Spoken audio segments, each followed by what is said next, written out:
శంకర జయతు హర ఓం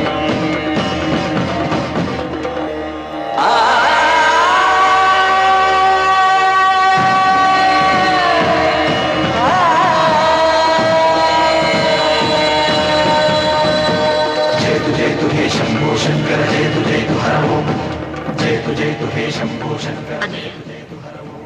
ఆయన ఏదో చెప్పాలని చూశారు, చెప్పకుండానే వెళ్ళిపోయారు.